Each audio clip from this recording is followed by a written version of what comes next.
délicieuses. Oui, à l'origine au Japon, on élevait en fait la carpe koi comme source de protéines bon marché. Mais quand les gens ont commencé à remarquer de plus en plus les motifs étranges et colorés, elles sont devenues un symbole de luxe. Bref, vous n'avez pas des milliards de yens à dépenser pour un poisson coloré, n'est-ce pas? Eh bien, bonne nouvelle.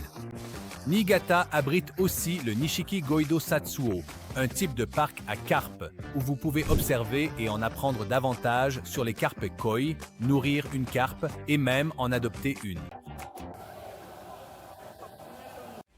Désolé d'avoir dit que tu es une carpe de 40 ans un peu lente. Donc, le Nishiki-goi est apparu au 19e siècle.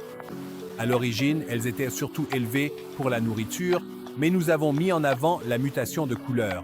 Et maintenant, regardez comme elles sont colorées. Celle-là avec du noir, du jaune, du rouge et du blanc.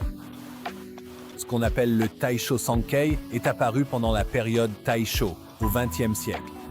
Depuis lors, ce Nishiki-goi est devenu très populaire dans tout le Japon. De nos jours, des gens viennent du monde entier visiter ce koi no sato pour voir ces carpes koi géantes que vous venez de voir là-bas.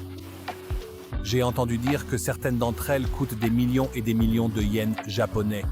Alors écoutons quelques histoires de la part des personnes qui gèrent réellement cet endroit.